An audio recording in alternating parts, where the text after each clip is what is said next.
스터디 사진을 찍어야 한다 해가지고 한 장만 찍겠습니다. V 해주세요.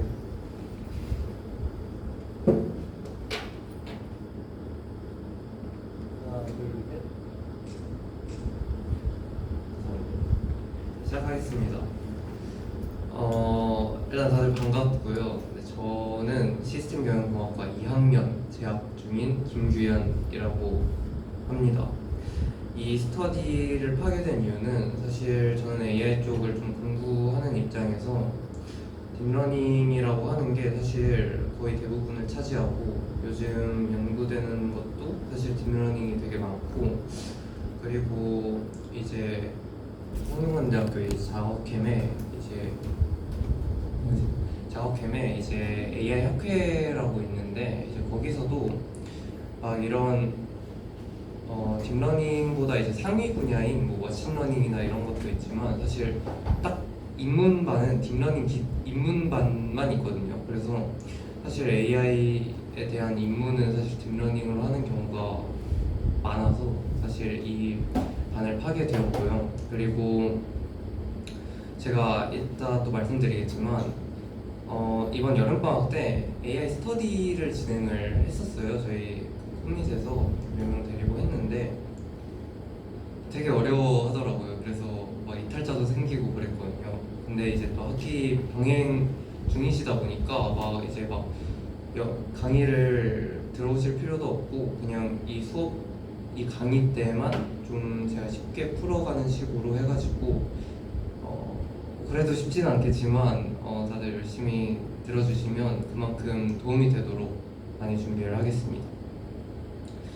일단 저에 대한 소개를 좀 하고 싶은데요. 일단 조금만 할게요. 근데 이제 저는 이제 AI와 아니면 이런 식으로 이제 수업하거나 강의한 그런 좀 경험 같은 것들을 먼저 소개해드리면 제 친구 중에 고등부 인재상 받고 몇몇 친구들한테는 좀 말을 좀 했었는데 제 친구 중에 고등부 인재상 받고 막 이제 다 이제 1등 하는 친구가 있었거든요. 저희 고등학교 때. 그리고 이 친구가 공부를 엄청 잘해가지고 미미미누에도 이제 1대1로 출연하고, 그리고 15,000명 정도 되는 이제 규모의 교육 단체를 이끌고 있는 친구인데 제가 그 친구 지금 이제 프린스턴 대학교 다니고 있거든요. 그 허준이가 이제 있는 대학교고, 그리고 수학으로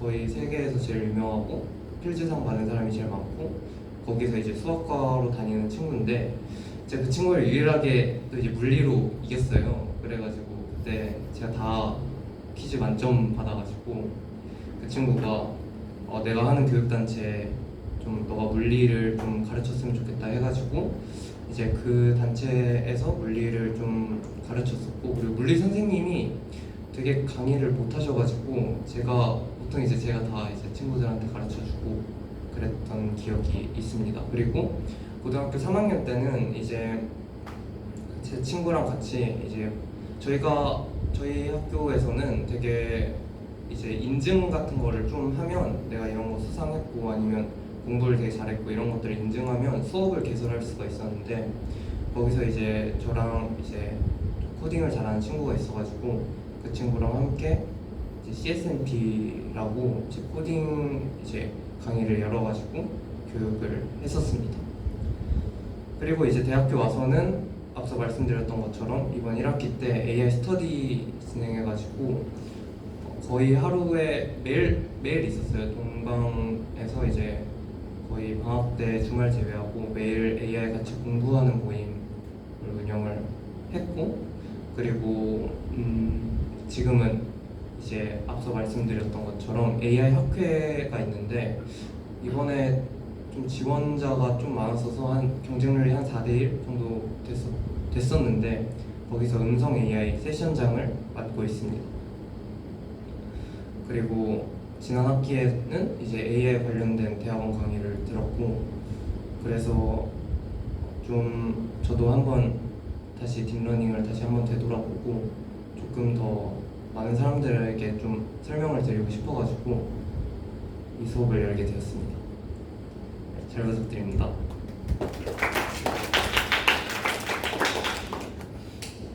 그래서 오늘 그냥 딱 9시까지만 이제 좀 분량이 좀 남아도 진행을 거기까지만 하고 그때까지 좀 많은 설명을 한번 드려볼게요. 제가 사실 딥러닝이라고 하면 사실 AI에 대해서 잘 접해보시지 않은 분들은 사실 딥러닝이 어떤 건지도 잘 모르잖아요. 그래가지고 제가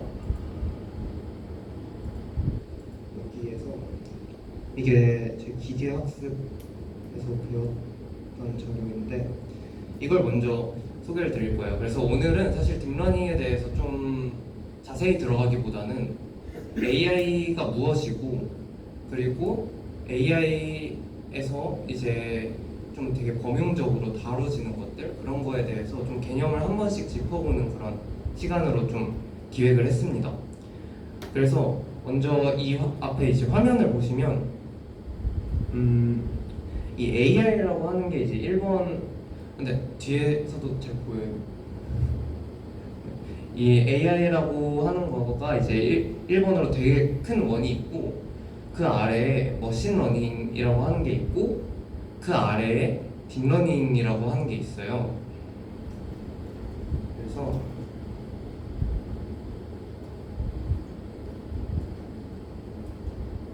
설명을 드리면 일단 여기 적혀 있는 것처럼 AI라고 하는 게 되게 큰 범주가 있고 그 아래에 사실 이렇게 많이 소개를 하거든요. 여기가 머신러닝이 있고 여기는 룰 베이스드라고 정확한 표기법은 아니지만 규칙 기반으로 이루어진 것도 있어요. 그래서 예전에는 AI라고 하는 게 많이 발전이 안 된 시기에서는 대부분의 AI라고 불리는 것들이 규칙 기반이었습니다. 그래서 막 콜센터 같은 것도 생각해 보시면 이런 질문이 왔을 때 이런 대답을 하겠고 그리고 이런 상황이 발생하면 이런 식으로 하겠다를 다 이제 말로 풀어낸 거죠. 그랬을 때 그게 엄청나게 많이 데이터가 쌓인다면 그것도 되게 똑똑하게 작동을 하겠다라고 하는 것도 사실 AI라고 취급을 하는 사람들도 있고 아닌 사람들도 있지만 어쨌든 규칙 기반인 것도 하나의 범주로 포함이 됩니다. 하지만 저희가 말하는 AI라고 하는 것은 보통은 ML이라고 하는 머신러닝, 즉 기계학습이라는 분야이고요. 그리고 이 ML 안쪽을 보시면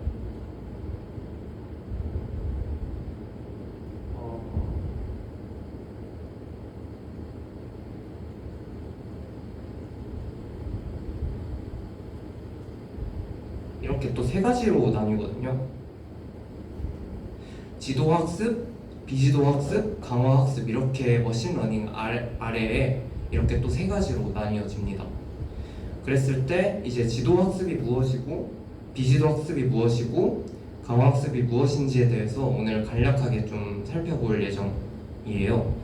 그랬을 때 사실 이 용어에 대해서 잘 모르시더라도 지도학습과 비지도학습 정말 좀 상충되는 걸로 보일 수도 있지만 사실 다 두루 활용을 할 수가 있어요. 지도학습을 활용하면서 비지도학습을 활용할 수 있고 동시에 강화학습도 사용할 수 있고 그래서 이런 것들이 다 뭉쳐있는 게 머신러닝이라고 보시면 돼요. 그래서 여담으로 이 챗GPT 이제 3부터가 우리가 아는 모델인데 챗GPT가 이제 원래 이제 오픈 AI에서 만든 거잖아요. 네, 오픈이잖아요. 근데 지금은 공개를 안 하거든요, 코드를. 오픈 AI가 값을 못 하는데 원래는 오픈 AI였어요. 그러니까 오픈 소스였어요.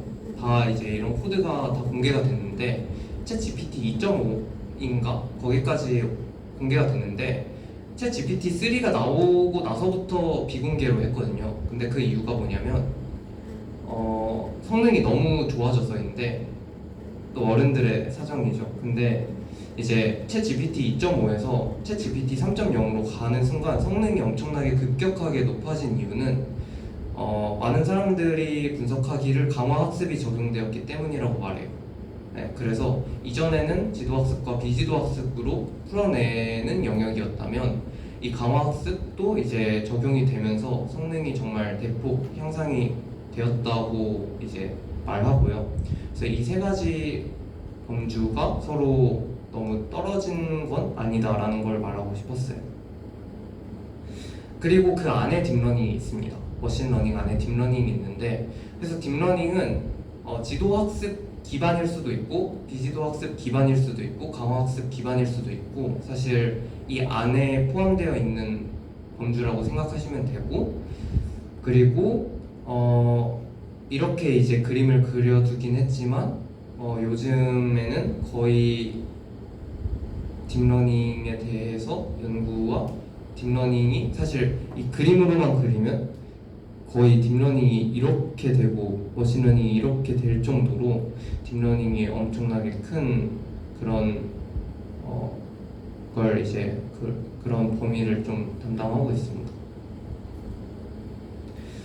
그래서 먼저 AI에 대해서 좀 이런 식으로 구성이 되어 있다를 좀 말씀드리고 싶었고, 질문 있나요? 네. 그러면 바로 지도학습부터 넘어갈게요.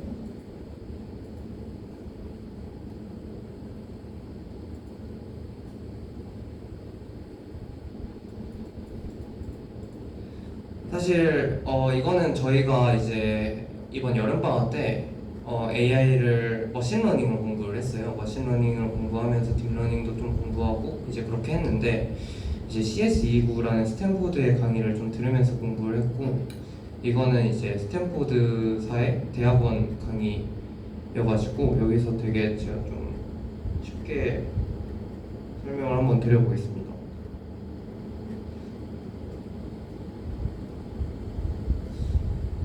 AI라고 하면 사실 AI가 할 수 있는 것들이 정말 많겠지만 그 중에 하나는 예측이고 그 중에 하나는 자동화거든요. 저는 거의 예측과 자동화라고 생각을 하는데, 물론 그 이상도 다른 범주도 많다고 생각을 해요. 그랬을 때 결국에 이제 그 중에 하나인 예측이라고 하는 것을 위해서 좀 지도학습이 많이 쓰이는 경향이 있습니다. 그래서 이 첫 번째 예시를 좀 보면서 이야기를 하고 싶은데, 사실 집값 예측이에요. 그래가지고 집값 예측에는, 그러니까 집 가격에 좀 영향을 미치는 요소들이 좀 많을 수 있어요. 예를 들어서 집의 면적도 상관관계가 있을 수 있고, 뭐 주변에 학교가 뭐 얼마나 있는지, 아니면 뭐 교육시설이라던가 이런 것들이 좀 얼마나 있는지, 또 방의 개수는 몇 개인지, 아니면 수학적으로 표현하기는 어렵더라도 얼마나 집이 이쁜지, 이런 것도 다 이제 영향을 줄 수가 있잖아요. 그래서 이런 것들을 통해 가지고 데이터가 없을 때, 뭐 예를 들어서 집의 면적과 집 가격이 의 연관관계를 분석을 할 때, 우리가 데이터가 집의 면적이 5일 때 가격이 뭐 7천만 원이고, 뭐 집의 면적이 7일 때 가격이 뭐 9천만 원이래요. 그랬을 때 집의 면적이 6일 때는 가격이 얼마일까, 이런 것들을 이제 예측하는 걸 이제 지도학습으로 많이 활용이 된다고 보시면 되겠습니다. 그런 걸 하는 거예요. 네, 그랬을 때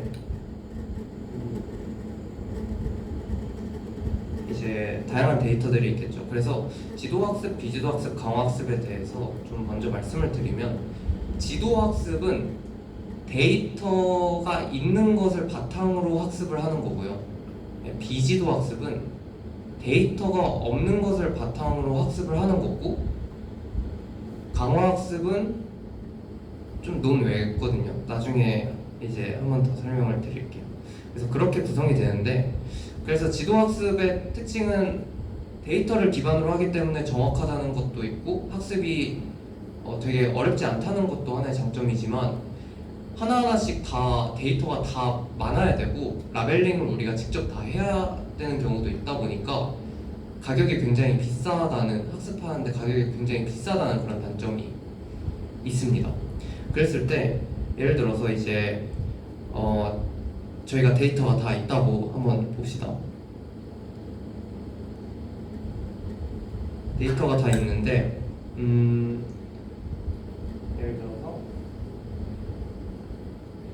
집의 면적이 X축이고 집의 가격이 Y축일 때 데이터들이 다 이런 식으로 분포가 되어 있다고 좀 가정을 해봅시다. 그러면 그리고 예를 들어서 제가 집의 면적이 이때의 Y값을 알고 싶은 거예요. 그랬을 때 예측을 하기 위해서는 이 지금 데이터의 분포를 잘 반영하는 직선을 그리면 되거든요. 지금 이게 지금 이 직선이 이런 식으로 지금 구성이 되는 것 같네 라고 한다면 이것을 조금 더 확장해 가지고 이 X일 때는 그러면 집 가격이 이 정도가 될 것 같아 라고 예측을 할 수 있는 겁니다. 그래서 지도학습은 정말 선을 긋는 거예요. 선을 잘 그어가지고 데이터를 잘 반영하는 선을 잘 그려가지고 데이터가 없는 곳에서도 잘 가격을 예측하고 싶다라는 게 개념이거든요. 그랬을 때 이 선을 긋는 거에 대한 얘기를 하고 싶은 거예요. 그래서 우리는 이제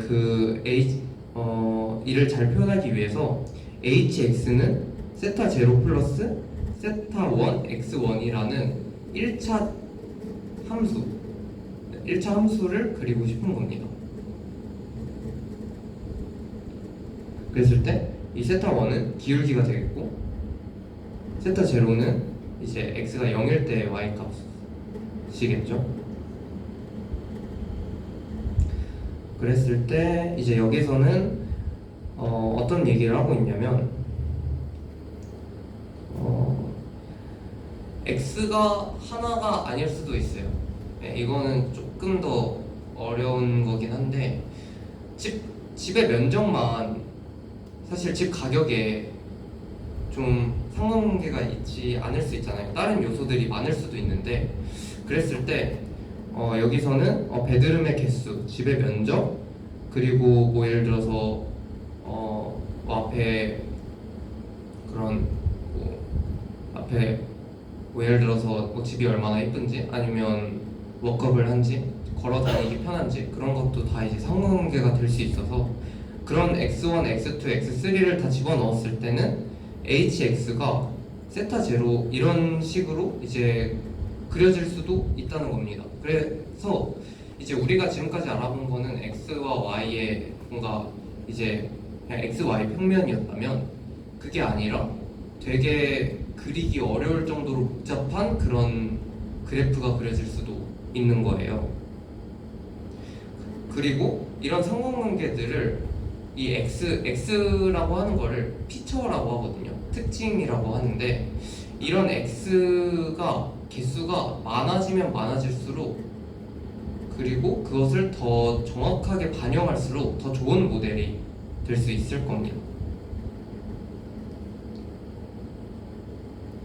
네, 그랬을 때 이 hx라는 식을 간단하게 표현하면 이 아래와 같은 식으로 표현할 수도 있다 라는 말이고요.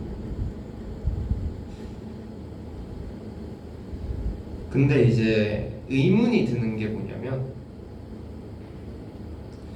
직선을 어떻게 그리는지거든요. 직선을 그려서 예측하는 건 알겠는데 이 직선을 어떻게 그리냐라고 했을 때 이 직선을 이제는 어떻게 그릴지에 대한 얘기를 해볼 겁니다. 그랬을 때 처음에는 정말 좀 무식한 직선을 그릴 거예요. 왜냐하면 학습이 아무것도 안 됐으니까.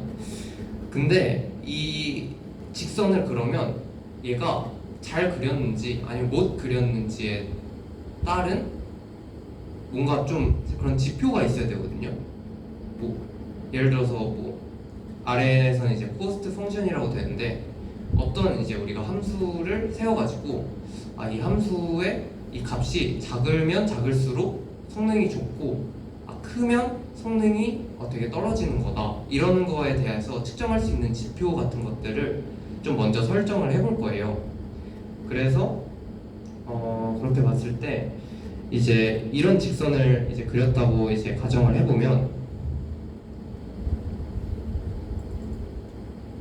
이런 직선을 그렸다고 가정을 해보면 지금 이 데이터가 지금 이게 다 이제 실제 값인데 지금 이 점들이 용어로는 그라운드 트루스라고 해가지고 GT라고 말하는 것도 많이 씁니다.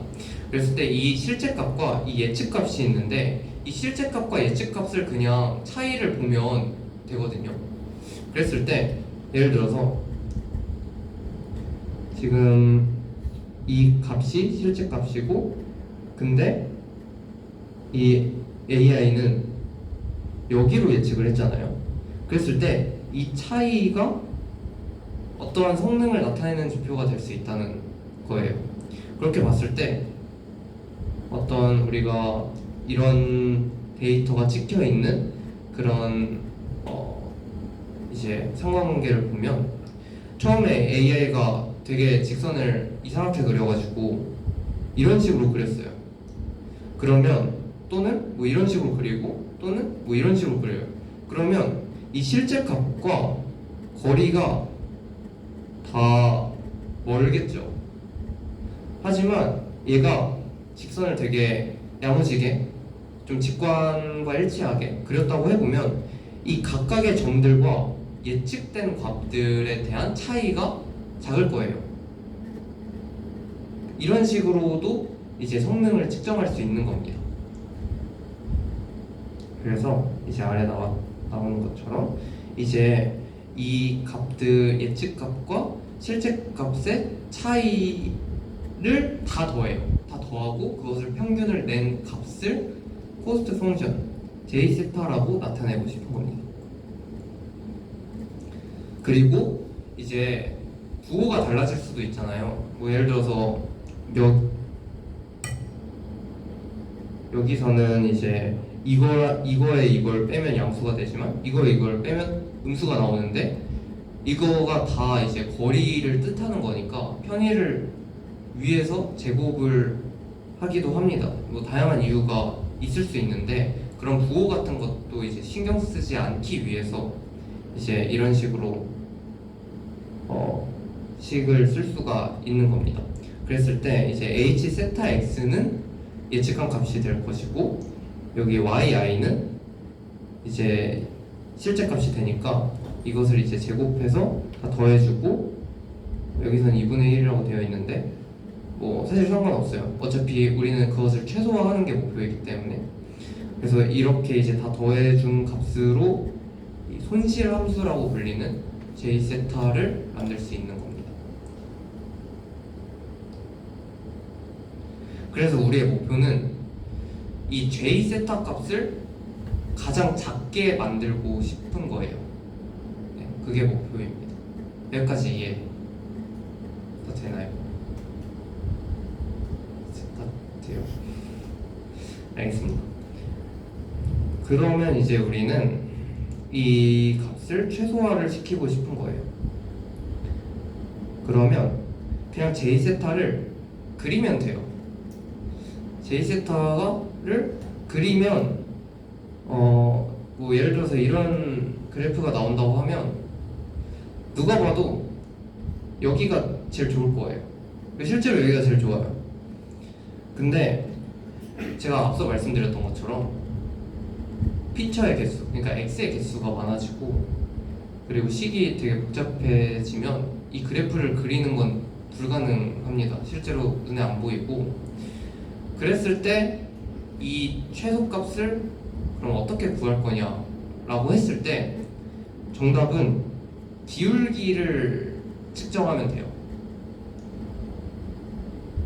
여기서 처음에는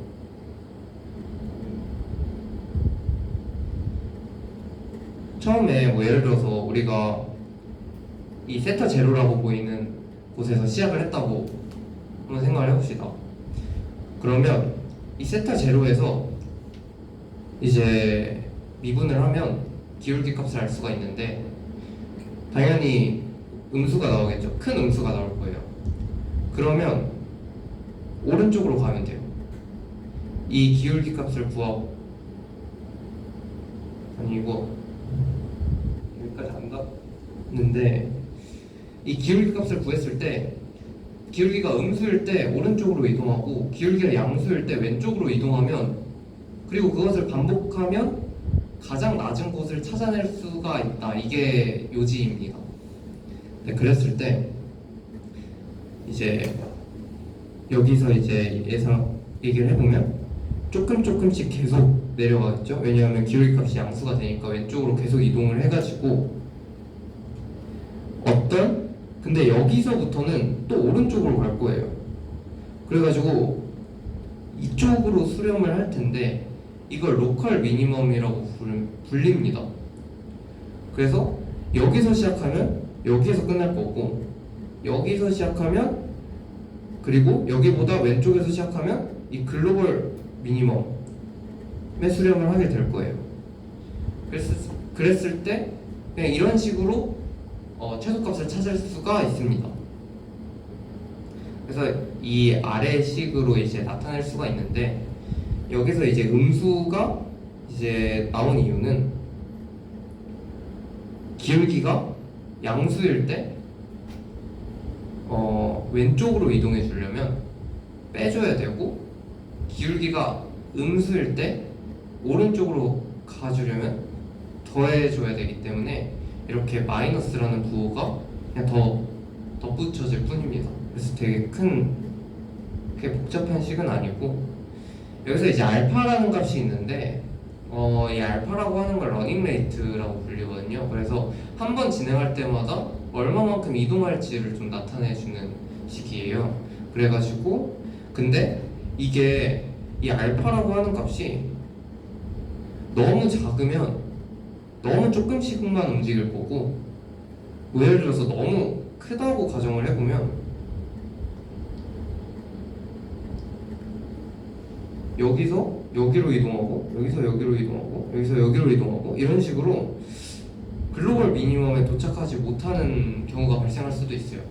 그래가지고 이 알파 값을 잘 설정하는 것도 중요하고, 그리고 로컬 미니멈으로 빠질 수도 있기 때문에 다양하게 시도를 해보는 것도 중요합니다. 그래서 다양하게 이제 초기 값을 해가지고 여기서도 시작을 해보고 여기서도 시도를 해보고, 그랬을 때 가장 낮은 J세타 값으로 선정을 하면 우리는 J세타가 가장 작을 때의 세타 값을 알 수 있고, 그럼 그 세타가 현재의 데이터를 잘 반영하는 이쁜 직선이 될 것이고, 그 직선을 통해서 우리는 잘 예측을 할 수 있을 것이다 라고 하는 게 지도학습의 기본적인 개념입니다.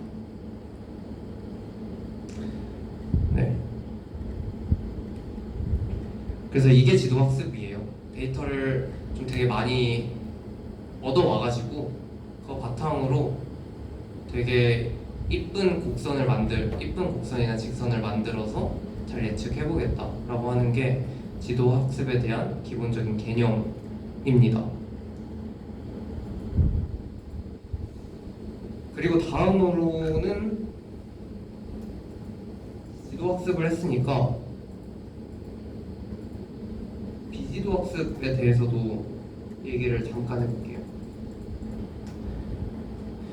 비지도학습은 앞서 설명드렸던 것처럼 데이터에 대한 뭐가 강아지고 뭐가 고양이고 이런 데이터에 대한 정답 없이 학습하는 거예요. 그래서 여기 이제 보이는 것처럼 슈퍼바이스드는 이제 지도학습에 대한 영어인데, 이거는 굉장히 좀 어떤 면에서 강하지만, 왜냐하면 이게 무엇인지에 대해서 정확하게 알려주지만 비지도학습은 이게 정확하게 끝까지 알지 못해요. 얘는 뭐 강아지, 고양이를 분류하는 거를 이제 학습을 시킨다고 하면 지도 학습은 그래서 결과적으로는 이게 강아지다 또는 이게 고양이다 라고 말할 수 있겠지만 비지도 학습은 결국에 이게 끝까지 이게 강아지인지 고양이인지 모른다는 거죠. 네, 그런 특징이 있고 그랬을 때 더 이제 강한 추측과 더 강한 추측 그리고 더 약한 보장이라고 하는 특징이 있어요. 하지만 가장 큰 장점은 돈이 잘 안 든다는 거예요. 라벨링 하는 거 다 수작업으로 해야 되는데 정말 빡센 일인데 그런 거 없이 할 수 있다는 장점을 가지고 있습니다. 그래서 비지도 학습은요, 개념적인 걸 말씀드리면 잘 묻겠다예요. 그러니까 이 묶음을 뭐 예를 들어서 여기가 다리의 개수라고 하고 그리고 여기가 뭐 예를 들어서 뭐라고 하지? 뭐 예를 들어서 몸무게라고 하면 다리가 2개인 동물들은 다리가 2개고 되게 가벼운 동물들은 다 여기 뭉쳐 있겠고 다리가 4개고 몸무게가 좀 많이 나가는 동물들은 다 여기 뭉쳐 있겠죠. 그랬을 때 우리는 이렇게를 묶겠다 라는 게 비지도 학습이에요. 이렇게 묶었을 때 여기 있는 데이터가 나왔네. 그럼 이거는 다리가 4개이면서 몸무게가 좀 무거운 동물일 거야 라고 예측하는 게 비지도 학습입니다. 그랬을 때 가장 대표적인 K-민즈만 먼저 말씀을 드릴게요. 사실 되게 복잡한 것도 많은데 그랬을 때 우리는 그럼 이 묶음을 어떻게 잘 묶어낼 수 있을까라고 하는 거를 얘기를 할 거예요. 그리고 사실 비지도 학습으로 할 수 있는 건 지도 학습으로 할 수 있는 경우도 많아요. 예를 들어서 이걸 지도 학습으로 풀어내려면 만약에 그리고 데이터가 다 있다고 가정을 하면 이것을 사실 이산적인 거에 대해서는 아까 말씀을 안 드렸는데 되게 이쁜 직선을 그리고 이 직선 왼쪽에 있는지 아래쪽에 있는지 직선 위쪽에 있는지를 판별하면 그것도 되게 좋은 모델이 될 수도 있어요. 그래서 지도학습으로도 풀어낼 수가 있고 그랬을 때 이제 지금은 비지도 학습에서 어떻게 이 묶음을 잘 가져갈 수 있을지에 대해서 이제 이야기를 하니까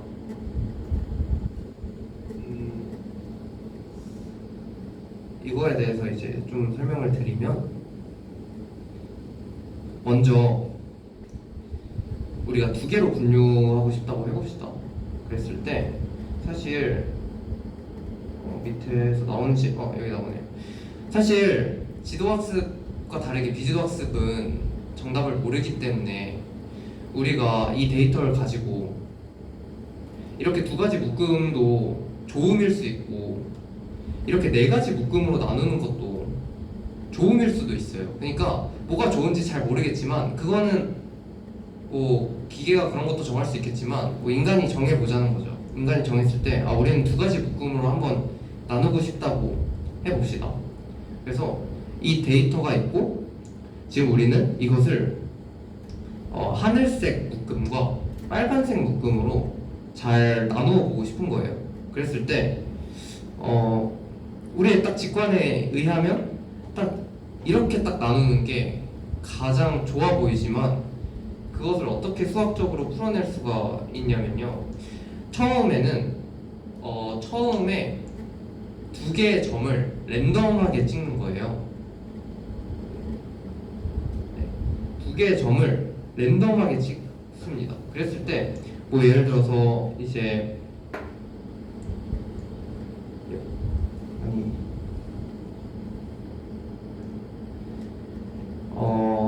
뮤1은 이 파란색은 여기 점을 찍었고 빨간색은 여기 점을 찍었다고 해봅시다. 그리고 이 각 점에 이 각 이제 데이터 포인트에서 가장 가까운 점을 자신의 색깔로 가져가는 거예요. 그랬을 때 여기 있는 데이터는 얘랑 가까우니까 얘 파란색이 되는 거고, 얘는 사실 좀 애매하긴 한데 여기랑 더 가깝다면 얘도 파란색이 되는 거고, 나머지는 빨간색 점과 더 가까우니까 빨간색으로 칠하는 겁니다. 그게 첫 번째 단계고요. 두 번째 단계는 이 칠한 점들의 평균 위치로 이동하는 겁니다. 그랬을 때 얘는 지금 칠한 포인트 개수가 이거랑 이거잖아요. 그래서 이 평균의 위치로 이동을 하는 겁니다. 그리고 얘는 이 네 개의 색깔이니까 이 평균, 이 중앙으로 이동을 하는 거예요. 그러면 두 번째는 이렇게가 되겠죠. 그러면 아까의 반복을 똑같이 또 하는 거예요. 얘랑 이 점과 가까우면 빨간색이고 이 점과 가까우면 파란색인 거예요. 그러면 이제 이 빨간색 친구가 여기에 더 가깝기 때문에 파란색으로 바뀝니다. 그리고 다시 또 평균으로 이동을 합니다. 그랬을 때 두 개로 야무지게 나눌 수가 있어요. 이게 K-민즈라는 기법입니다.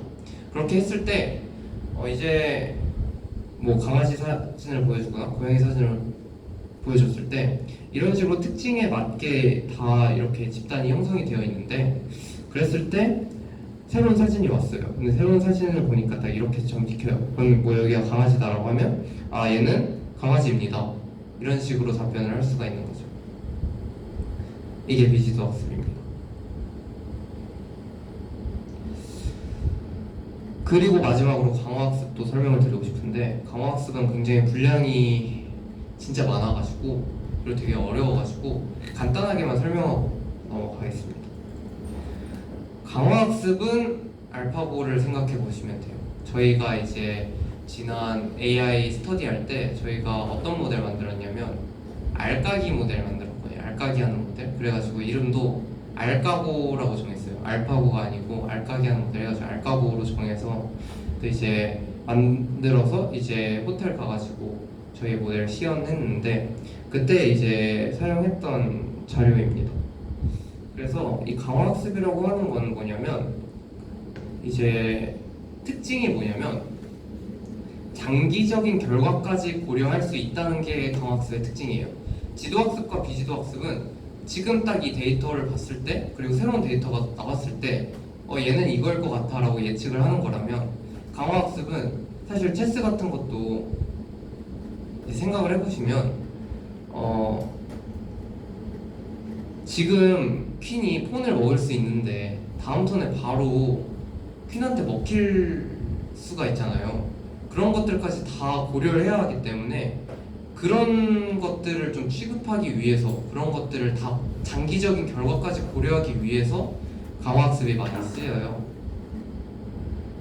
그랬을 때 이 강화학습은 이 아래에 이제 그림이 진짜 잘 설명을 해주고 있는데, 로봇을 요즘 시대에는 이제 강화학습이 정말 많이 쓰이는 분야가 로보틱스입니다. 로봇이 잘 행동하는지 그런 것들을 이제 학습하는 걸 이제 강화학습으로 많이 구현을 하는데, 먼저 로봇이 되게 이상하게 행동을 할 거예요. 정말 바보같이 행동해가지고 막 굴러떨어질 수도 있고 갑자기 넘어질 수도 있고 이제 그러는데, 딱 이제 그런 결과를 보고 인간이 피드백을 해주는 거예요. 이거는 잘했어 라고 하면서 당근을 주기도 하고, 이거는 되게 못했다 하면서 페널티를 줄 수도 있어요. 채찍을 줄 수도 있는데, 그런 식으로 상호작용하면서 학습하는 방식이 강화학습입니다. 그랬을 때 이 리워드라고 하는 게 제가 아까 말씀드렸던 채찍과 당근이고요. 그랬을 때 이 환경에서 먼저 행동을 하고, 그런 걸 이제 이 환경이 주어졌을 때 이 에이전트라고 하는 이 뭐 로봇이 되었던, 아니면 뭐 알까기 예시를 들었다면 알까기가 되었건, 이 상황을 보고 이제 액션을 하고 그걸 통해 가지고 또 이제 보상을 받고 페널티를 받고 이런 식으로 학습을 하는 과정이에요. 그래서 아래는 저희가 이제 짰던 코드 일부를 가져온 건데, 사실 여기서도 이제 제가 말씀을 드리면, 알까기를 생각을 해보시면, 내가 만약에 이번 턴에 혼자 죽었어요. 그러면 페널티를 주고, 이번에는 상대 돌을 쳐서 내보냈어요. 그럼 보상을 주고, 이것을 계속 상호작용을 하는 거예요.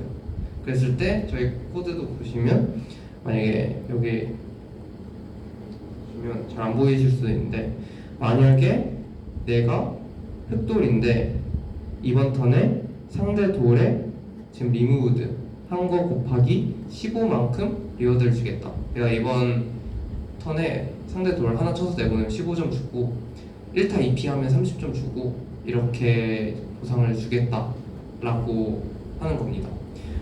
그래서 이런 식으로 상호작용하면서 학습하는 방식이 감호학습이라는 방식이고, 이렇게 제가 지금까지 말씀드렸던 지도학습, 비지도학습, 강화학습이 머신러닝을 이루는 세 가지 항목이라고 보시면 되겠습니다. 머신러닝에 대해서 간단 안 했을 수도 있는데, 그래도 이제 간략하게 소개를 드렸는데 궁금하신 거 있나요? 없나요? 완벽한가요?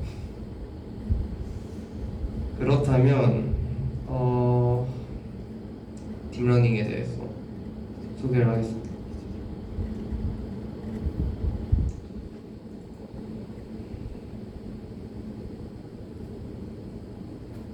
이것도 제가 드린 자료에는 없는데 필기가 좀 난잡하긴 한데 감안하고 봐주시면 될 것 같아요.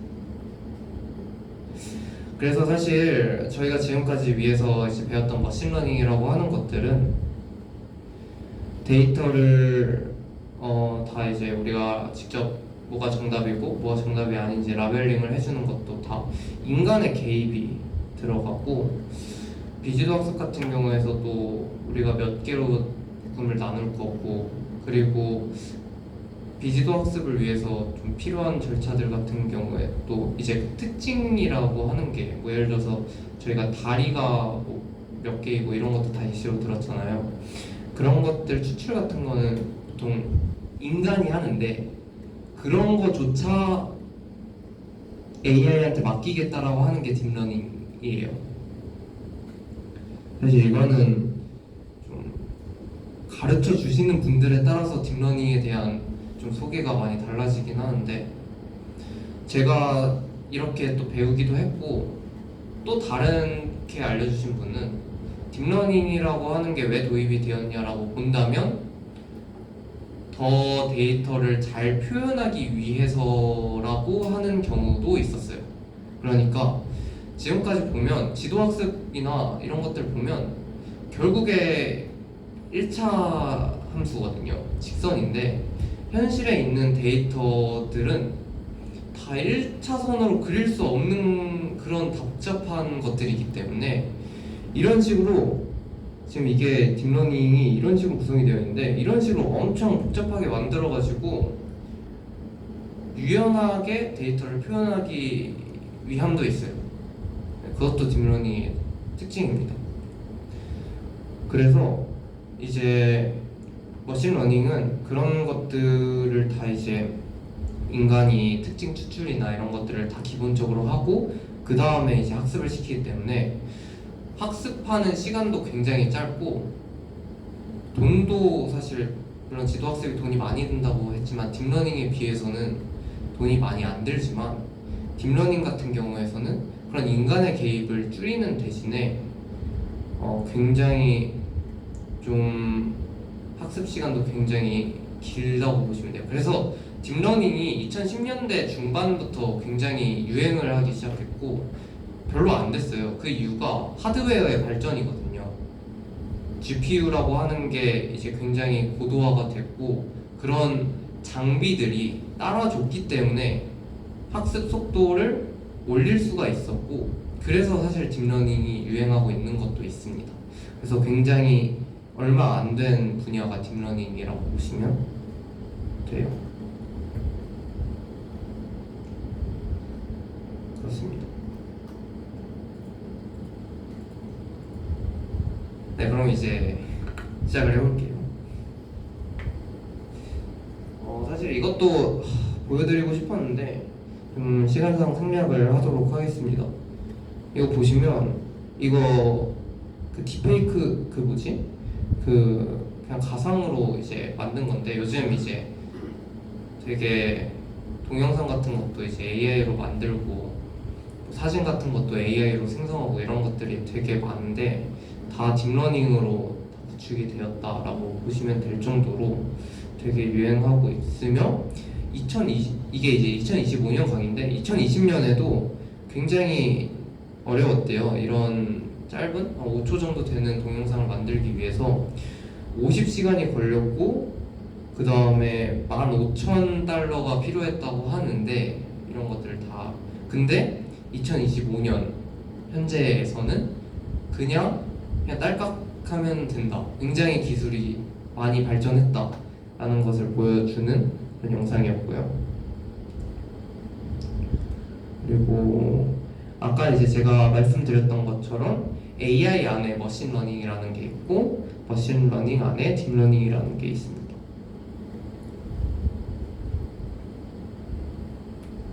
네, 교수 소개가 있었고요. 그래서 앞서 제가 말씀드렸던 것처럼 이 피처라고 하는 것들, 그러니까 다른 머신러닝에서 좀 인간이 개입하는 것들도 딥러닝은 자신이 정한다라는 말이 들어가고요. 그랬을 때 여기서 이제 말하는 거는 뭐냐면 예를 들어서 이제 사람을 구분한다고 보면 이 사람의 굉장히 작은 피처를 보면 어쨌든 직선으로 이제 이루어져 있을 텐데 이런 직선을 통해 가지고 아 이거는 코야, 이거는 눈이야, 이거는 입이다 이런 것들을 판별하고 그 이후에 아 얘는 뭐 오바마야, 얘는 뭐 산혁이 형이야 이렇게 이제 판별을 한다는 뜻입니다. 그래서 다니엘 뉴런부터 한번 볼게요. 사실 딥러닝이라고 하는 거는 사람의 뇌를 굉장히 많이 본땄거든요. 그래서 신경망이라고 하는 말이 많이 쓰여요. 그래서 인간의 뇌도 뇌가 작동하는 방식과 거의 유사하게 제작이 되었다고 보시면 됩니다. 그랬을 때 이제 인간의 뇌는 되게 여러 가지 뉴런으로 구성이 되어 있는데 네, 이런 식으로 굉장히 많은 뉴런이 이제 서로 상호작용을 하면서 이제 학습이 되는데 우리가 이제 인간이 학습하는 방식을 말하는 거예요. 그래서 여기서도 이제 보시면 사실 뉴런이 뭘 알길래 사실 우리는 지금 사람을 구분하는 게 되게 어렵지 않잖아요. 근데 뉴런 자체도 처음에는 몰랐을 텐데 그것을 어떻게 학습을 하냐면 뭐 이런 식으로 신호를 뭐 전달하고 신호를 받고 이런 식으로 이제 이루어진다고 하는데 그랬을 때 이 굉장히 많은 뉴런들이 서로 상호작용을 하면서 그러니까 신호를 주는데 10의 신호를 줄 수도 있고 100의 신호를 줄 수도 있고 이런 신호를 전달하는 정도의 차이를 통해서 다 보정을 해주면서 학습을 한다고 합니다.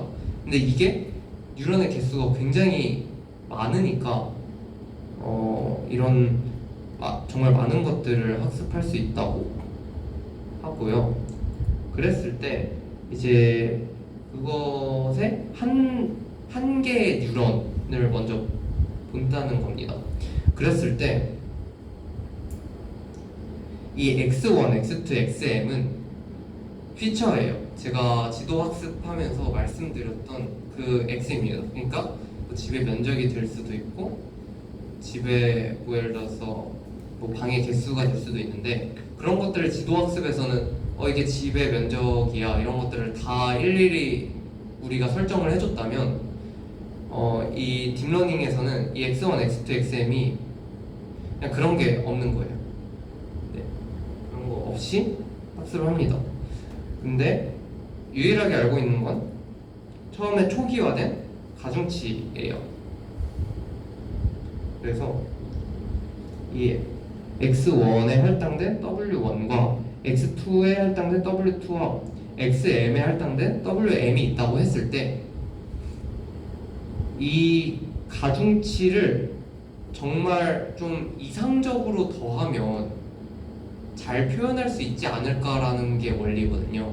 그랬을 때 뭐 예를 들어서 x1이 집의 면적이라고 보고 뭐 x2가 뭐 방의 크기라고 본다면 집의 면적은 집 가격에 정말 큰 상관관계가 있는데 라고 하면 w1이 점점 커질 것이고, 그리고 상관관계가 좀 적은데 그러면 w2가 작아질 것이고, 이런 식으로 가중치를 좀 계속 수정을 하면서 되게 예측을 하도록 설계가 된다고 볼 수도 있고, 그리고 또 다른 설명은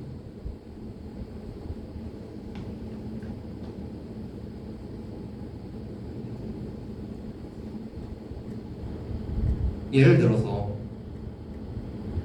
우리가 개와 고양이를 구분을 하는데 거기에 뭐 나비도 구분을 한다고 해봅시다. 그러면 개와 고양이, 뭐 여기는 이제 개가 몰려있고 여기는 뭐 고양이가 몰려있고 여기는 뭐 나비가 몰려있다고 해봅시다. 그랬을 때 개랑 고양이를 분류하기 위해서는 단 하나의 직선만 필요했어요. 아까 말씀드렸던 것처럼 이런 식으로 직선을 그려버리면 직선 위에 있네, 그러면 개고, 직선 아래에 있네, 그럼 고양이고, 이렇게 되거든요. 근데 나비도 구분을 하고 싶고요. 그러면 직선을 물론 하나로는 못 그리거든요. 적어도 두 개를 그려야 되는데 이런 식으로 그려가지고 판별을 할 수 있는데, 이 한 개의 직선이 다 하나의 직선이라고 보시면 돼요. 여기서는 이제 단일 뉴런이어가지고 단 하나의 직선을 이제 표현을 하는 건데, 왜냐하면 이게 이제 합이니까 x1 w1 플러스 x2 w2 플러스 xm wm 이렇게 돼가지고 이게 선형 방정식이거든요. 그래가지고 하나의 직선으로 표현이 되는데, 이렇게 세 가지를 구분하고 싶다고 하면 두 가지 직선이 필요하니까 우리는 두 개의 뉴런을 통해 가지고 학습을 시키면 세 가지를 구분할 수 있다는 겁니다. 지금은 쉬운 이해를 위해서 하나의 뉴런으로만 설명을 드릴게요. 그래서 이 W1은 가중치이다 라고 보시면 되겠습니다. W를. 그리고 우리는 제가 말씀드렸던 것처럼 직선을 만들기 위해서 이것을 다 합쳐줄 거고요. 그리고 이 액티베이션 펑션이라고 하는 게 들어가는데, 제가 아까 말씀드렸던 것처럼 유연성을 보장하기 위함이에요. 그래서 이렇게 이제 직선을 그리지 않고, 예를 들어서 이런 식으로 곡선으로 그리고 싶은데 이런 식으로 이제 곡선을 그리기 위해서 적용된 게 액티베이션 펑션입니다. 그랬을 때 우리는 이제 예측된 y 값을 얻어낼 수 있다라는 게 요지예요.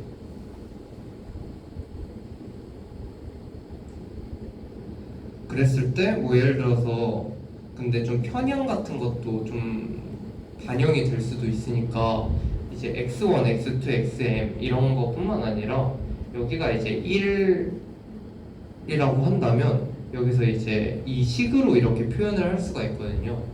그래서 이런 식으로 식으로 표현을 해가지고도 만들 수가 있다라는 걸 보여주고 있고, 여기서 이 g라고 하는 함수는 여기서 나온 액티베이션 펑션으로 그냥 직선을 곡선으로 바꿔주는 역할을 합니다.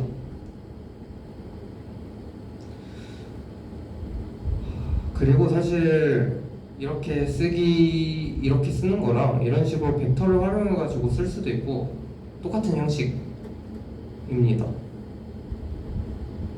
형식만 다른 겁니다. 그랬을 때 이 액티베이션 펑션이 무엇이냐라고 하면 뭐 여러 가지가 있을 수 있지만 가장 많이 활용이 되었던 게 시그모이드 함수거든요. 이렇게 생겼어요. 그래가지고 시그모이드 함수가 이렇게 곡선으로 생겼다 보니까 이 직선을 좀 곡선으로 고정을 해줘가지고 더 잘 만들고 싶다라는 겁니다. 뭐 액티베이션 펑션은 여러 가지가 있을 수 있는데 렐류라고 하는 것도 진짜 많이 쓰이거든요. 왜냐 좀 무식하게 생기긴 했거든요.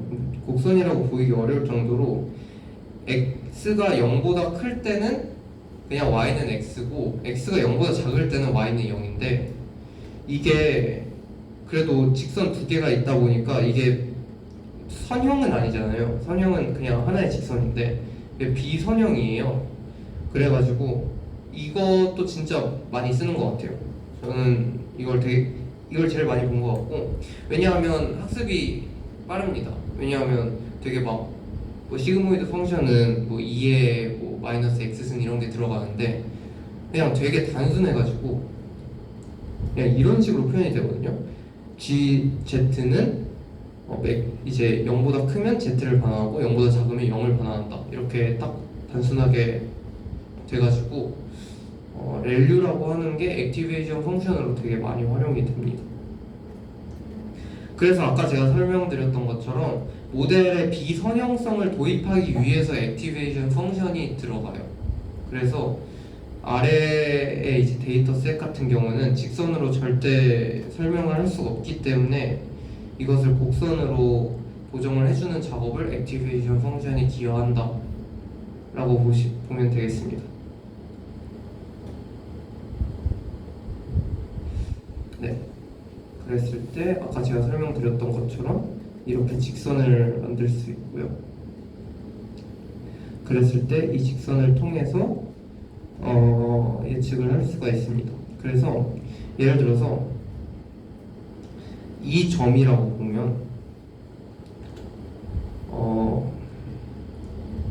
만약에 이제 x가 마이너스 1이고 x2가 2라면 이 점이 있다면 여기서 넣어보면 이 값이 마이너스 6이 나오잖아요.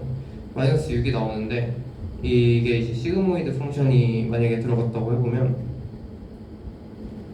시그모이드 펑션은 이런 식으로 그려지기 때문에 마이너스 값이니까 0을 반환해요. 그러니까 뭐 렐류라고 생각을 해보셔도 음수니까 0을 반환합니다. 만약에 양수라면 양의 어떤 수를 반환하겠죠. 이런 식으로 이 직선에 따라서 이것과 이것을 구분할 수 있다는 거예요. 요지는. 그랬을 때 여기 나오는 것처럼 이 시그모이드 펑션이 이렇게 되니까 얘가 x가 0일 때니까 x가 0보다 작을 때는 여기가 0.5거든요. y가 0.5보다 더 작은 값을 반환을 할 거고 이 초록색 지형에 있으면 0.5보다 더 큰 수를 반환을 할 거기 때문에 이것을 기준으로 우리가 좀 구분을 하겠다 라고 하는 게 요지예요. 이해되나요? 좀 힘들어 하시는 거 같은데 괜찮으신지. 그래서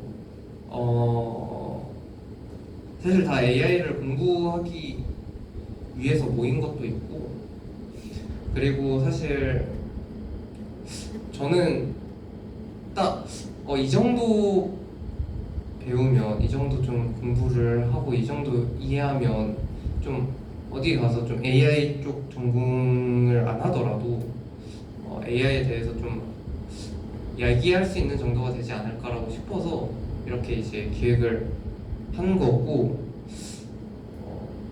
그럼 조금만 더 해보겠습니다. 사실 9시까지는 못할 것 같아가지고 한 8시 30분까지만 하도록 할게요.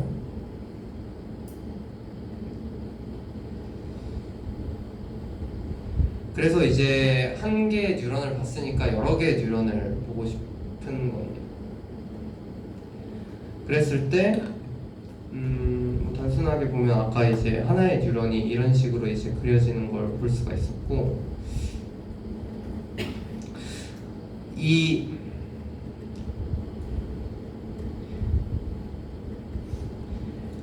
시그마라고 하는 거를 Z라고도 말할 수가 있어요. 하나 이제 그냥 이제 도입이 된 건데, 이 Z가 하는 역할은 내적하고 편향을 더해주는 거거든요. 그래서 그냥 합도 보면 그냥 위에서 설명드린 것처럼 이 Z가 하는 역할은 W와 X를 곱해주고, 뭐 편향이 있으면 편향만큼 더해주고, 그러니까 곱해주고 더해주고밖에 없어요, 이 Z가 하는 역할은. 그래서 이 위에 있는 시그마를 좀 대체했다고 보시면 되겠고요. 그랬을 때 Z는 W0 플러스 이런 식으로 쓸 수가 있는데, 이것도 아까 말씀드렸던 것처럼 X와 W의 곱을 다 더해주고 편향이 있다면 편향만큼 더해준다 라는 뜻이에요. 그랬을 때 이제 뉴런이 하나이고 이제 뉴런이 두 개가 있는 경우를 보고 싶었으니까 이제 이런 식으로 이제 도입을 할 수가 있어요. 그러면 이제 정말 가짓수가 많아지잖아요. 그래서 사실 하드웨어가 발전하기 전까지는 이런 것들이 정말 쓰이기 어려웠던 게 있고요. 그랬을 때 사실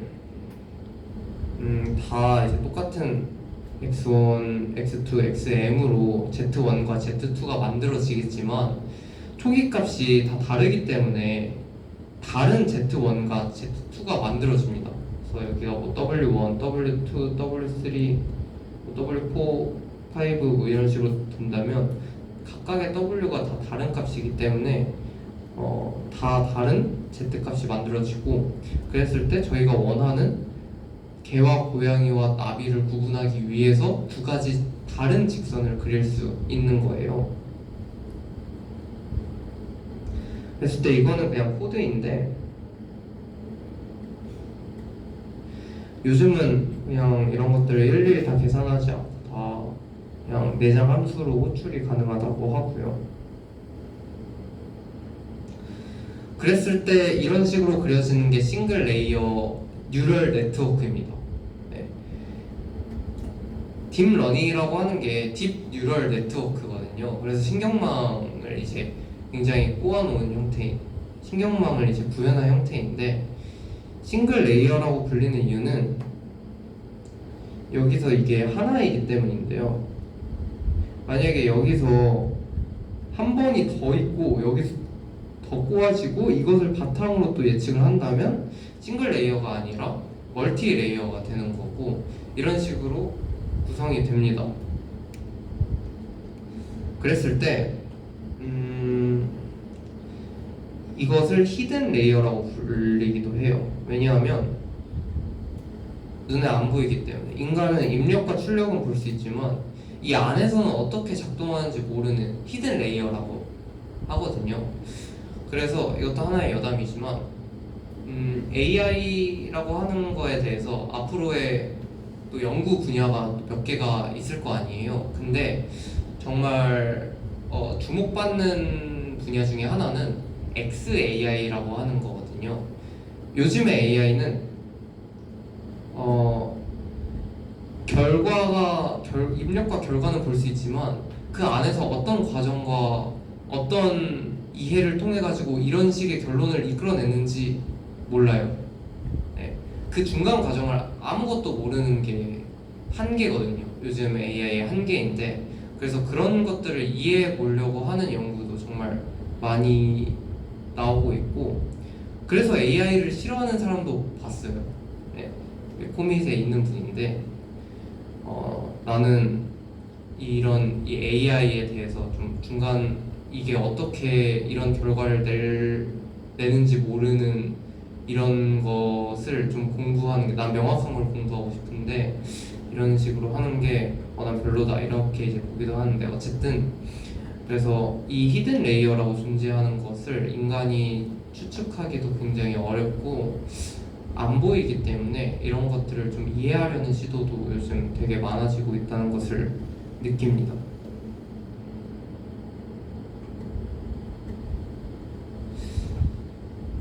네, 그랬을 때 이제 다 똑같이 여기서 이제 이거는 그냥 단순히 표기법인데, 여기서 이렇게 적혀 있잖아요. 이게 뭐 예상 가능하시겠지만 X1에서 Z2로 갔기 때문에 아래가 1, 2가 쓰여지고 이 1은 여기를 1이라고 부르고 여기를 2라고 부르는 것 뿐이에요. 그랬을 때 이렇게 됐다 하면 여기 이쪽이구나. 그랬을 때 1에서 2로 가는구나. 이런 식으로 좀 잘 정리하기 위해서 표기법이고요. 네, 그랬을 때 앞서 말씀드렸던 것처럼 식은 뭐 항상 똑같습니다. 그리고 이런 것들을 이런 식으로 뭐 간략하게 표기하기도 하는데 이런 표기법은 잘 못 보긴 했고요. 그랬을 때 이런 것들이 여기서도 있고 여기서도 있고 이런 것들이 되게 많아지면 이게 딥 뉴럴 네트워크라고 하는 겁니다. 그랬을 때 이 W 값을 다 보정을 해줘야 되는 거거든요. W가 그냥 이렇게만 봐도 되게 많을 것 같은데 이 W를 다 보정을 해줘야 되기 때문에, 그리고 이게 병렬 연산으로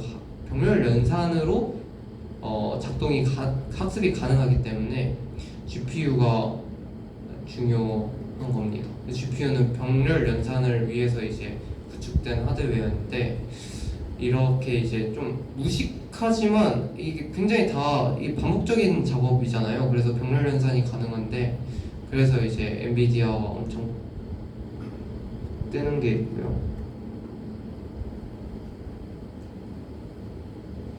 네, 그랬을 때 이런 식으로 뉴럴 네트워크가 구성이 되고 이게 정말 많아지기 때문에 딥 뉴럴 네트워크 DNN이라고 불리는 겁니다.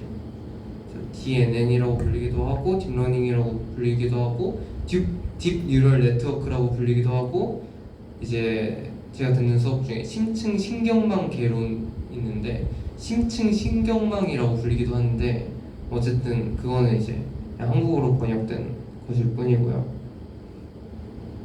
그랬을 때 이제 좀 실제 사례를 이제 들고 와 보면 내가 이제 수업에 합격을 했는지 불합격을 했는지, 수업을 듣고 이제 시험을 봤을 때 합격을 했는지 불합격을 했는지를 좀 구분을 하고 싶은 예시가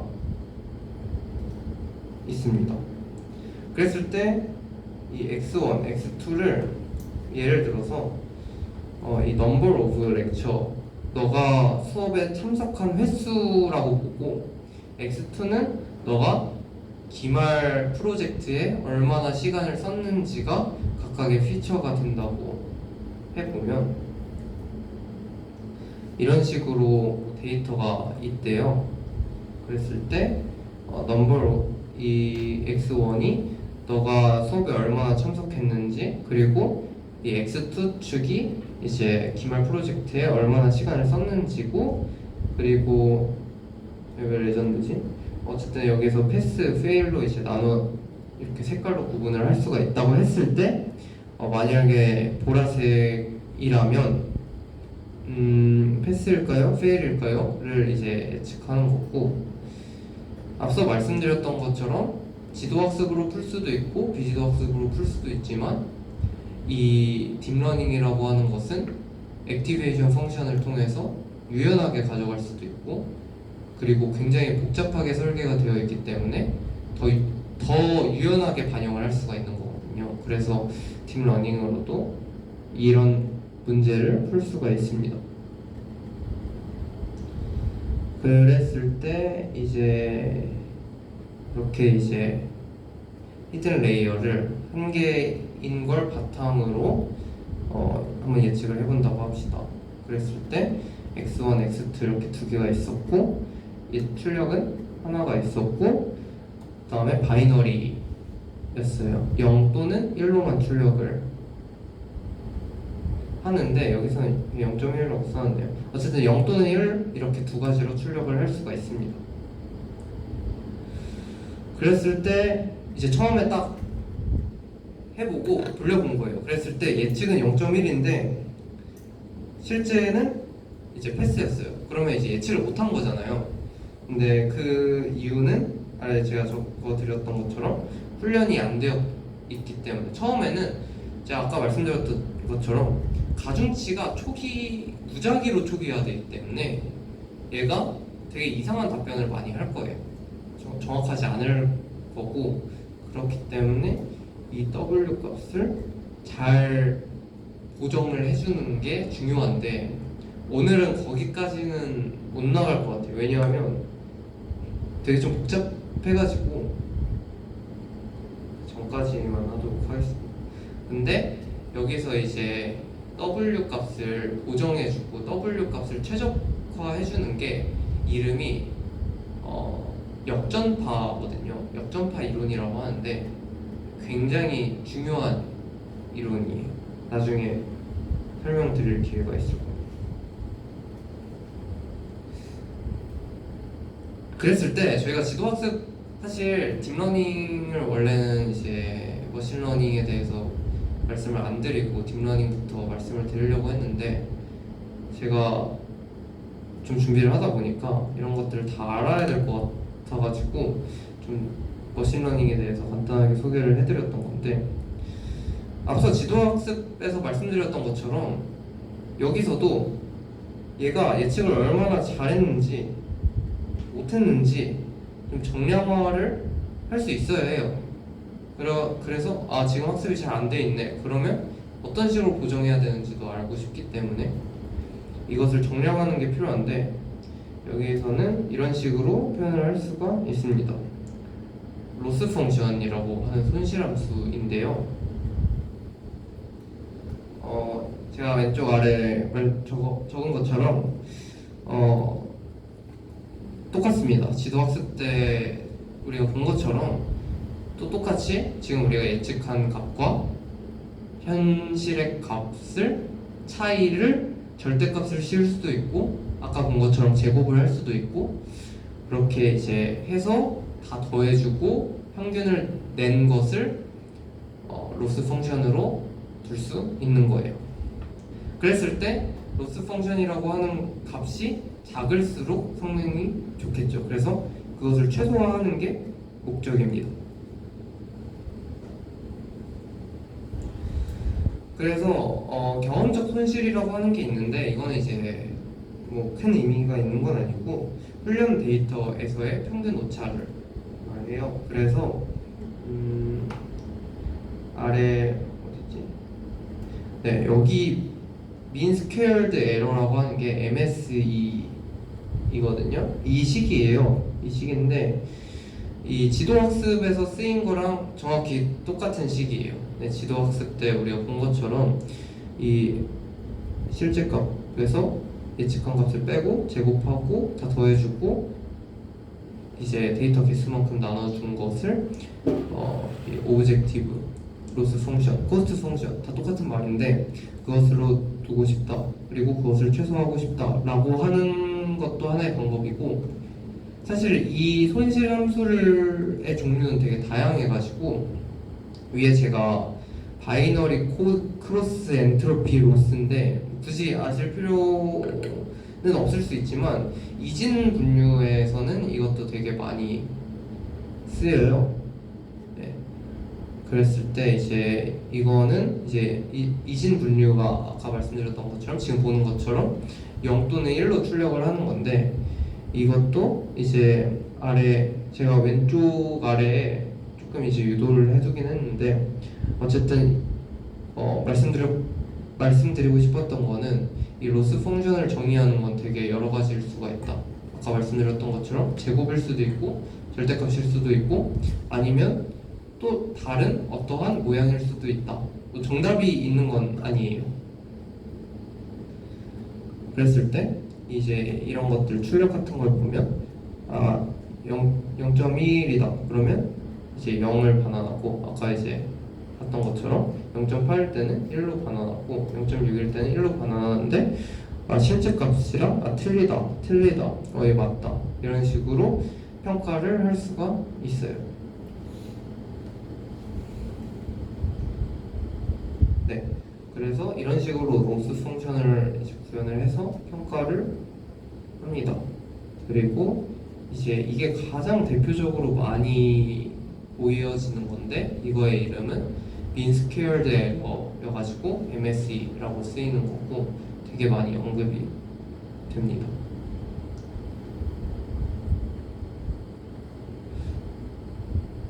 네, 그리고 이제 다음은 저희가 지도학습 때 이제 지도학습이랑 똑같은 방식이에요. 지도학습 때 이제 또 코스트 펑션을 또 우리가 정의를 해가지고 그것을 바탕으로 또 미분을 해서 어떻게 학습을 시킬지에 대해서 얘기를 했잖아요. 그래서 똑같이 여기서도 오브젝티브 펑션을 구축을 했으니까 그걸 바탕으로 우리가 이것을 어떻게 훈련해야 할까에 대해서 좀 얘기를 하는데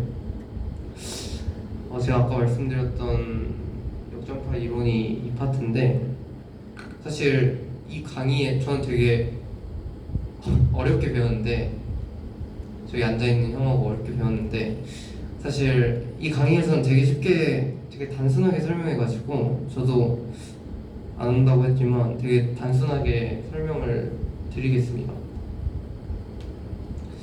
아까 저희가 이제 오브젝티브 펑션에 대해서 설명드렸던 거는 이제 이런 식으로 또 정의를 할 수가 있어요. 이거 이제 ARG 민이라고 하는 건 뭐냐면 이 값을 최소화하는 W 값을 찾고 싶다거든요. 네. 그리고 여기서 fxi하고 세미콜론하고 w가 있는데 또 모르시는 분이 계실 것 같아가지고 이거는 파라미터를 말하는 거거든요. 그러니까 내가 fx라는 식이 아까 말했던 것처럼 wx1 플러스 뭐 w2x2 이런 식으로 이제 구성이 되잖아요. 이런 식으로 구성이 되는데 이 w 값이 고정된 게 아니라 바뀌는 거고 우리가 그것을 변수처럼 다르게 이용할 수도 있기 때문에 이런 식으로 그걸 파라미터라고 부르거든요. 그래서 이 파라미터를 이런 식으로 표기를 해줍니다. 그래서 그냥 제가 말씀드렸던 것처럼 이 로스 펑션을 최소화하는 W 값을 찾아서 그것을 W 스타라고 하겠다라는 겁니다. 왜냐하면 우리는 이 로스 펑션을 최소화하는 W 값을 찾아서 그거를 이제 기존에 초기화된 W 대신 그것으로 대체해가지고 성능을 높이는 것이 목적이기 때문이에요.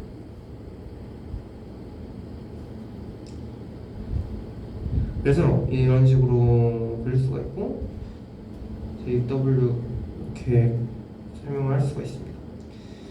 그리고 앞서 말씀드렸던 것처럼 W도 하나가 아니잖아요. W1, W2, W3가 있을 수도 있고 또 레이어가 얼마냐에 따라서 위에 0, 1 이렇게 쓰일 수 있기 때문에 굉장히 많고 그것을 일일이 다 해준다고 보면 됩니다. 그랬을 때 우리가 이제 가중치가 딱 두 개라고 해봅시다. 그랬을 때 W0와 W1이 있고 그다음에 이제 Y축이 JW라고 했을 때 이런 식으로 이제 그려질 수가 있는데 물론 이제 실제로 트레이닝을 할 때는 전혀 몰라요. 왜냐면 훨씬 복잡하기 때문에 이건 단순히 W가 두 개일 때이거든요. 만약에 이런 식으로 시각화가 된다면 그냥 눈으로 보고 여기가 제일 낮은 것 같은데 그럼 그냥 거기를 찍으면 되기 때문에 되게 단순해질 수 있는데 현실에서는 그렇지가 않습니다. 그래서 이런 식으로 이제 그려지는데 똑같아요. 초기 값을 아무데나 정하고 미분을 하는 겁니다. 네. 미분을 해서 만약에 기울기가 음수다, 양수다에 따라서 내가 올라갈지 내려갈지를 알 수가 있고 그것을 바탕으로 이제 최소값을 찾아갈 수 있다. 그냥 지도 학습 때 제가 말씀드렸던 거랑 완전히 똑같은 방식입니다. 그래서 여기 이제 나왔던 것처럼 이제 이걸 계속 반복적으로 한다면 처음에 높이 있어도 계속 낮은 지점을 찾아갈 수 있다. 물론 한계는 로컬 미니멈에 봉착할 수도 있다 라는 겁니다. 그렇게 학습을 하는데요. 그래서 정리를 해보면 처음에는 가중치를 초기화를 해주고 루프를 반복을 하는데 그때는 이 미분값을 찾아서 아까 제가 말씀드렸던 것처럼 미분값에 이제 러닝 레이트를 곱하고 그것을 빼줘서 최소값을 찾아 나가는 과정을 그리는 겁니다. 근데 문제가요, 우리는 x 값과 w 값은 뭐 초기 값이니까 다 아는데 굉장히 또 복잡한 일들을 해왔어요. x와 w 값을 통해 가지고 그걸 다 더해 가지고 함수를 만들었고, 그 함수를 이제 액티베이션 펑션이나 이런 것들을 넣어가지고 더 복잡하게 만들었고, 그리고 그런 것들을 통해 가지고 코스트 펑션, 오브젝티브 펑션을 만들었고, 그리고 그 오브젝티브 펑션을 w로 편미분한 값을 알고 싶다라는 건데, 이게 너무 복잡해가지고 이 편미분을 하기 쉽지 않다는 거예요. 그래서 우리는 여기서 편미분 W분의 편미분 JW를 알면 가장 낮은 값을, 가장 최소의 값을 찾을 수 있겠지만 그것을 알기가 굉장히 어려웠는데, 그것을 알게 되는 방법이 역전파 이론인 겁니다. 그래서 이거는 백프로파게이션을 통해서 계산이 되는데, 단순하게 설명을 드릴 거고, 그리고 요즘에는 다 컴퓨터에 내장이 되어 있기 때문에 그냥 한 줄만 쓰면 이런 식으로, 한 줄만 쓰면 그냥 계산이 됩니다. 그래서 이런 식으로 우리가 x를 통해 가지고 z1을 만들었고, 거기에 또 w2도 있었고, y 또 예측되는 y 햇이 있었고, 그걸 통해 가지고 jw를 구성했는데, 이 jw와 이 w1을 편미분을 하고 싶다라는 거잖아요. 좀 굉장히 복잡할 것 같은데, 예를 들어서 W2에 대해 계산을 할 수도 있고요. 그러면 체인 룰이라는 게 먼저 들어가요. 체인 룰은 복잡하지가 않거든요. 우리는 이 W2분의 JW를 구하는 게 목적이라고 해봅시다. 이 W2를 보정하기 위해서.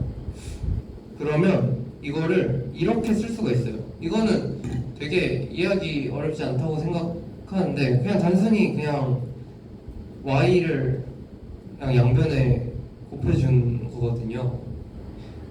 그랬을 때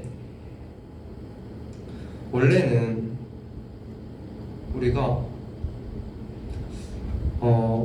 W2와 JW의 관계를 알고 싶었던 거거든요. 그랬을 때 W2는 여기 있고 JW는 여기 있는데, 우리가 이 체인 룰을 도입하면 이 y-과 JW 그리고 y2와 y의 관계를 알면 되는 거예요. 그러니까 원래는 두 가지 스텝을 한 번에 계산하고 싶었던 거를, 이거를 알고 이거를 알면 이걸 계산할 수 있다라는 겁니다.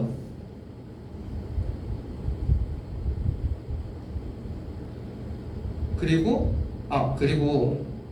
이렇게 하면 되는 이유가, 뭐 예를 들어서 똑같진 않지만 그냥 a 플러스 1은 b고 b 플러스 2는 c라고 했을 때 a와 c의 관계는 굉장히, 뭐 여기서는 간단하지만 굉장히 복잡하고 구하기 어렵고, 사실 미분하면 변수도 굉장히 많고 하는데, 우리는 a와 b의 관계는 쉽게 구할 수 있고 b와 c의 관계는 되게 쉽게 구할 수 있으니까 이것을 체인 룰을 통해 가지고 나눠 가지고 쉽게 계산을 하겠다라고 하는 게 요지예요. 그래서 W1 같은 경우에서도 우리가 이제 체인 룰을 적용해 가지고 y 햇을 만들어 주고요.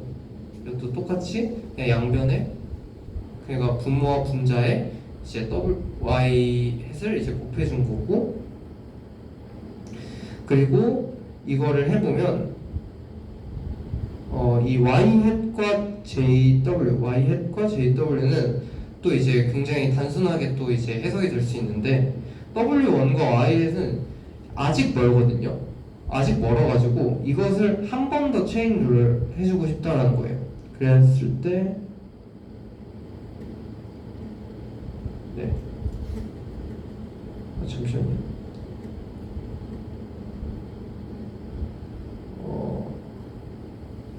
네. 그랬을 때 여기서 이제 이 Z1이라고 하는 것을 또 체인 룰에 도입함으로써 이제 물론 이제 세 개가 되지만 W1과 J1 또 한 가지 단계 그리고 Z1과 Y 햇은 물론 여기서 이제 여기서 이제 또 한 가지 단계고 그다음에 Y 햇과 JW 이렇게 이제 한 가지 단계 이런 식으로 이루어져 가지고 쉽게 계산할 수가 있다라는 게 요지예요. 하지만 네, 오늘날에 직접 계산을 할 필요는 없습니다. 네. 그래서 이게 왜 백프로파게이션이라고 하냐면요. 처음에 우리가 W 값이 무작위로 초기화된 상태에서 그걸 바탕으로 Z1도 구했고 그것을 바탕으로 Y 햇도 구한 거잖아요. 뭐 레이어가 되게 많아지면 Z1도 구해야 되고 Z2도 구해야 되고 Z3도 구하고 그리고 Y 햇도 구한 건데 그게 그 과정이 포워드 프로파게이션이라고 해요. 그리고 이 W를 구하는 과정은 다시 뒤로 가는 거잖아요. 다시 뒤로 한 단계씩 앞으로 가가지고 뒤로 가가지고 그것을 다 보정을 해주는 거다 보니까 다시 뒤로 간다 해서 백프로파게이션이라고 말을 합니다. 네.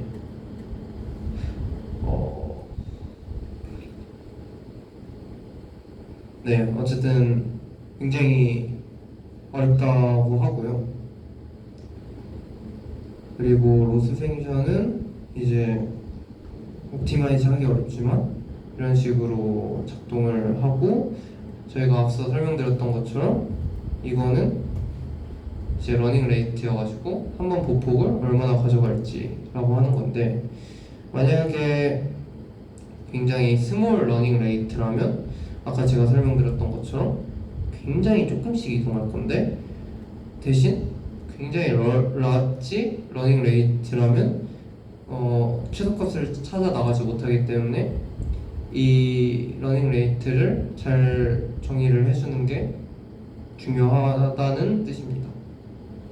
그래서 첫 번째는 그냥 뭐 많이 하는 게 답이에요. 이니셜 초기값도 되게 로컬 미니멈인지 아닌지 알기 위해서 초기값도 많이 시도를 해보고 그리고 러닝 레이트도 되게 여러 가지 하면서 돌려보면 아 이게 정답이겠구나 이렇게 찾아가는 게 가장 현실적이고 하지만 되게 적응형 러닝 레이트를 생각해 볼 수도 있어요. 저는 사실 강의 들으면서 이 러닝 레이트가 왜 하나여야 되지라는 왜 고정되어야 하지라는 의문을 좀 많이 했었는데 왜냐하면 기울기가 크면 더 많이 움직여도 된다는 뜻이거든요. 보시면 여기선 기울기가 가파라요. 그러면 더 많이 왼쪽으로 이동해도 되고 그리고 여기서는 기울기 값이 작으니까 조금만 움직이면 되니까 기울기에 따라서 러닝 레이트를 조정할 수 있다면 되게 괜찮을 수 있다는 거죠.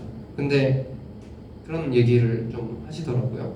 그래서 러닝 레이트가 이제 고정되지 않고 얼마나 기울기 값이 큰지 얼마나 러닝이 이제 빠르게 작동이 되는지 이런 거에 따라서도 다 적절하게 조정을 할 수 있다 라는 얘기를 하고 있고요. 그렇습니다. 그랬을 때 거의 마지막인데, 학습을 시키는 게 저희가 이제 봤던 그 코스트 펑션을 통해 가지고 학습을 시켰는데, 이 코스트 펑션이라고 하는 거를 이 식을 보면 모든 데이터를 다 반복하거든요. 굉장히 무식하게 데이터를 1부터 끝까지 다 해요. 근데 그러면 이제 학습 속도도 굉장히, 학습 시간이 굉장히 길어지기 때문에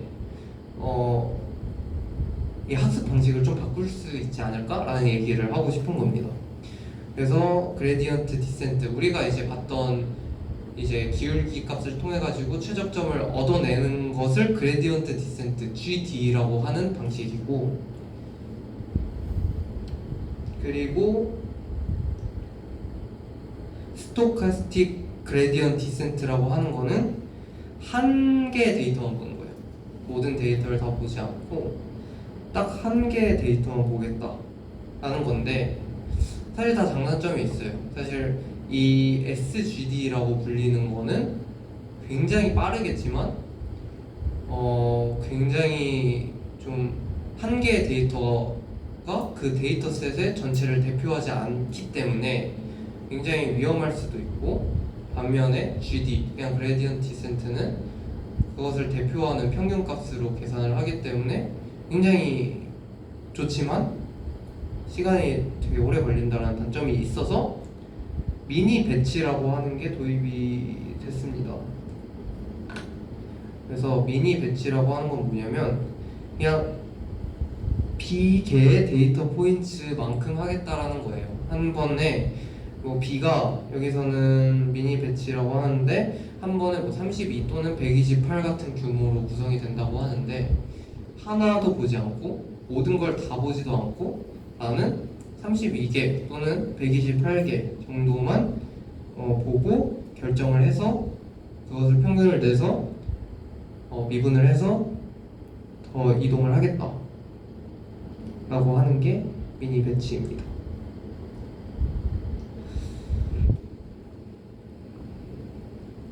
그래서 미니 배치를 도입하면 시간도 빠르고 그렇게 위험하지도 않고 뭐 이상적으로 할 수 있다 라는 말을 하고요. 네, 다음은 과적한 얘기니까 일단 여기까지 설명을 드리겠습니다.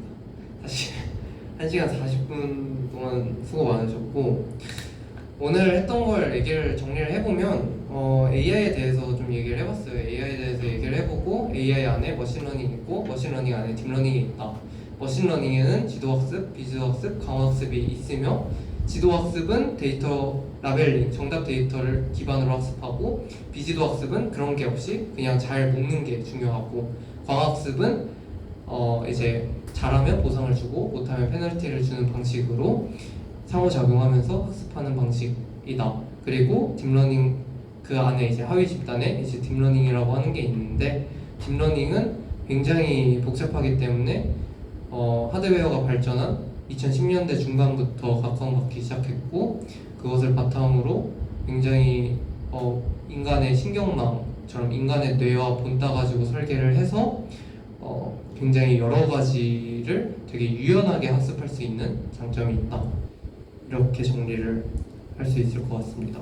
그리고 비슷한 내용들이 많아요. 사실 그런 뭐 지도학습처럼 이 최저값을 이제 구해내는 과정과, 그리고 오브젝티브 펑션을 만드는 것, 이제 이런 것들이 다 비슷해가지고 사실 한번 공부를 해두면 되게 좋지 않을까라는 생각이 듭니다.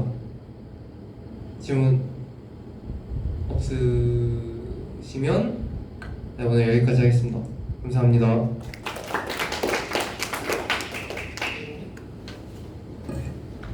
네, 괜찮나요?